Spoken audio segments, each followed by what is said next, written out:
Okay, so definitely from the description, you can already see that I lost today, but I didn't lose as much as I normally do because I only traded one account today.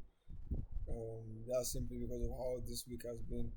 So I decided to focus on just one account. So I lost, and on that one, that account is a 5K account. So I lost 1% on the account. So I basically lost $56. I'll post the P&L on my Twitter as I always do. But well, I'm going to get more into it like when I actually start breaking down the trade. But you can just see that you're never going to see me blame December price action for anything because I feel like there are people who still eat during this like price action. I'm just about being like able to adapt.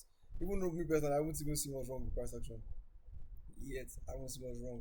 Just that okay, for those who don't know, I don't trade a strategy. Normally, people will wait for like, okay, you know how guys like do breakouts. Okay, if he breaks out, they buy or whatever, all them funny stuff. I don't really trade a strategy. It's more of like trading on what I see. So it's more built like is the only way I make money is if I have seen it before. So experience. I've been trading Nasdaq for like 1 year. So it's the experience that I've had with it that will make me to be able to avoid some certain losses or like win some trades. So if I have never seen that situation before, I'm going to lose. And that's exactly what happened today. And also happened yesterday. In fact, yesterday I was just so pissed off that the instant that the session ended, I went to sleep and I woke up the next morning. So I actually took a while to wow, it's just lagging. Wow, my computer is heating up or something. But okay, I think it's back to normal. Yeah, so I slept the whole of yesterday. I took an L yesterday and I took an L today. So obviously, because the L's yesterday, I didn't trade all my accounts today. Simple. How much did I lose yesterday? I think around 500 as well. So then I lost $50 today. So I was going to break that trade down. The trade I took today. Oops. Okay. I think this needs to be smaller. Yeah. Okay, so I'm just going to go through. Alright, so I'm going to delete this because that was the idea I had at the end of the session, but that doesn't matter. Okay, so I'm going to start right from market opener. Market opens here. Market was it? Yeah, here. Alright, so I want to just say right off the bat that normally what I do is if market is about to open, so if I want to open within a 5 minute fair value gap, wow, so that was actually lagging. Oh my god, fair value gap. So we're about to open within a 5 minute fair value gap. So let's just say it's bullish. Like for instance, we have here a bullish fair value gap. And if market is about to open there, I would typically want to take a buy. Same thing for a what's it called bearish fair value gap. So if it was bearish and market opens at a bearish fair value gap, I want to sell. But what if there is a case where we have something like this? There is a bullish fair value gap and there's also a bearish fair value gap. Typically, I'd wait for either one of them to get disrespected and then like structure get taken out on the 5 minutes. So that was actually one thing I overlooked today because since the market opened here, in my head I was just like, if we respect this and continue going to the upside, I shouldn't have a problem. So like I said, this is something I wasn't very aware. This is something I'm not aware of, and I'll probably go and back test again because each time I take a loss, bro, I go deep into back testing. Like I actually do because I don't accept. Like I always accept that I'm the cause of the loss. So if I ever lose, it's probably because of something I didn't know, and I accept that fact immediately. I don't say, "Oh, market conditions," because you could repeat the same mistake again and lose again just because you are saying, "Oh, it's the market conditions or whatever." So I already knew that. I already know normally that if there are two fair value gaps, I just wait and see what structure does before trading. Oops, okay, that was a mistake. So what I should so now when market opened here at 9:30, I should have low key just waited because there was another fair value gap here, and then you can literally see it as market opened. You respected it on the 1 minute, tapped into that fair value gap and then sold. So that was a loss that I shouldn't have even taken in the first place. So I took that loss. That was the first L. Then so so this is actually something I wasn't like I didn't how do I put this?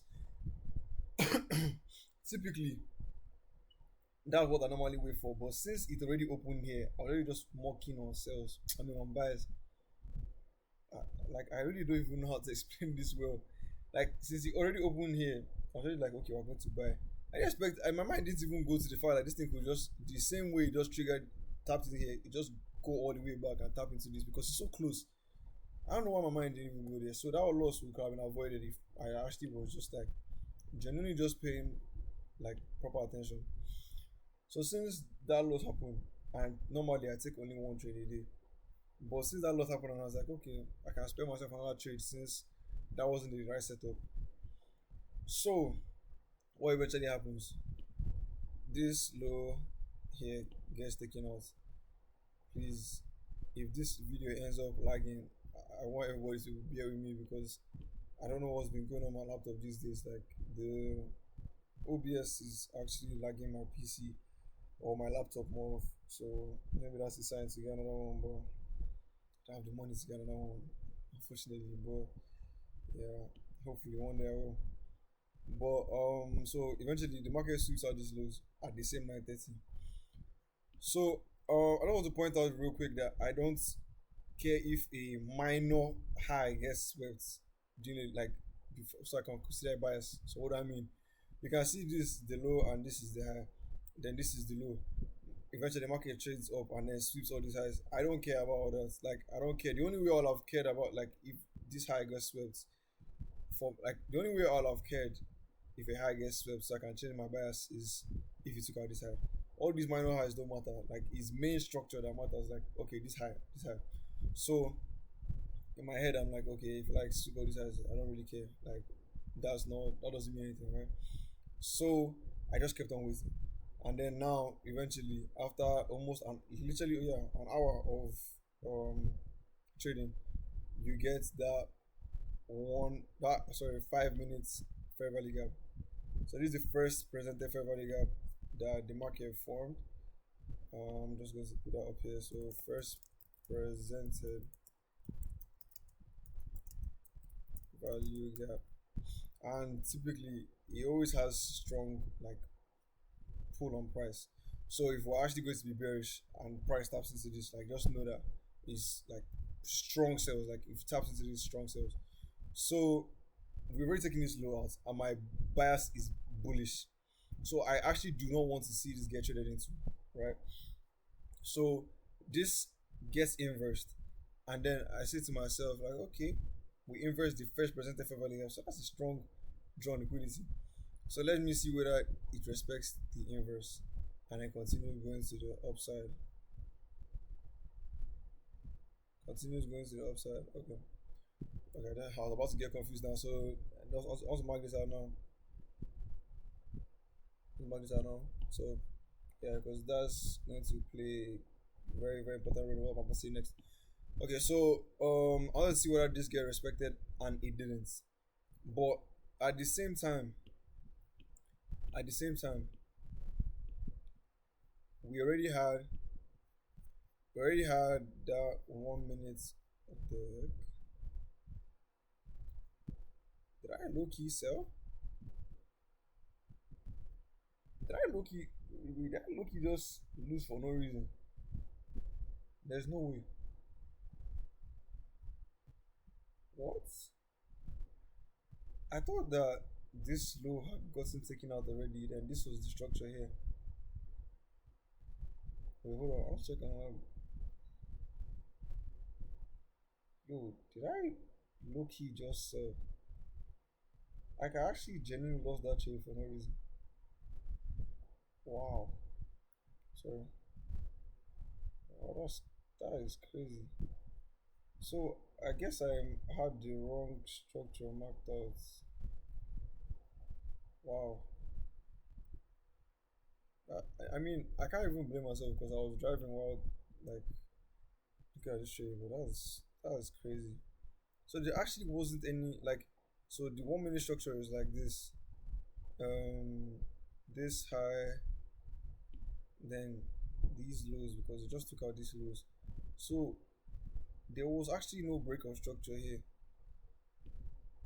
There's actually no break. I thought there was a break of structure, and then I entered for a, oh my god, sorry. I thought there's a break of structure, so I entered for a buy here after this got disrespected. I entered for a buy and I got stopped out. Wow, that was actually crazy. So that was actually the second trade I took, and then that was like a loss. That was crazy. I actually genuinely thought that was like there was structure there, and then that, wow, wow. I mean, you see, you actually look, you can't even blame price for anything. So that was 100% my fault. So eventually I took that loss, and I expected it to buy. So I just kept on looking at the price eventually. So since these highs got and this low got taken out eventually, I still had the bullish bias still. So if you come here again, you're going to see that there is a 5 minute fair value gap here, and then price traded into that, and then continue going higher.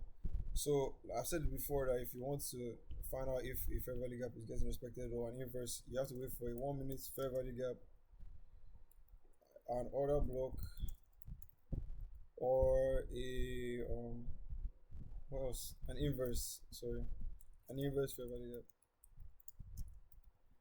So if I just go into the 1 minute time frame, we're going to see also 10, 11, 10. So at 11:10, when price traded into the fair value gap,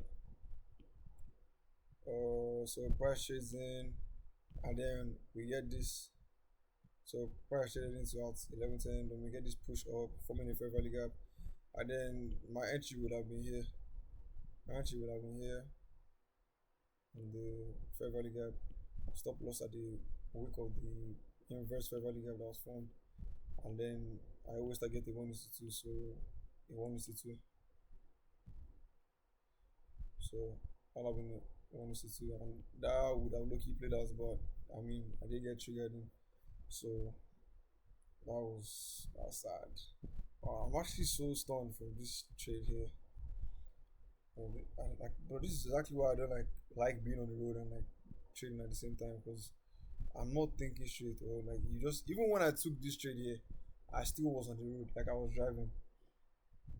So I mean, at some point I stopped driving and I continued again. So I don't know, like that's just annoying. I didn't see this, and I also didn't see that for a very gap. That's why I hate trading from my phone. Oh, that's annoying. So if I had taken this on all my accounts, then I lost that. Like, do you know how pissed I would have been? But you see why I never blame price. You're actually always the fault. Like most times you're actually the problem. But like most people will never admit that. Like you, low key might be the problem. Might be the problem, and like you wouldn't know. Wow, I literally just logged into my. I just opened my OBS and I'm lagging. Oh, God, what's going on, man? What's going on? This is frustrating. I don't know how long, like whether all parts I was talking was lagging, but I can't even tell whether right now whether it's lagging as well. But anyway, let me just wrap the video up here so that people won't get like too frustrated watching this. After I stop recording, I'm definitely going to watch the video back to see whether it's that bad, or whether I have to record again. But I mean, wow, well, this is actually, I mean, like, well, lucky for me, I only just used on one account, so wow, that's crazy. Anyways, I'll catch you guys tomorrow. Let me go back test these trades and hopefully find out what I've done wrong, like in the previous days as well. Wow. Catch you guys tomorrow.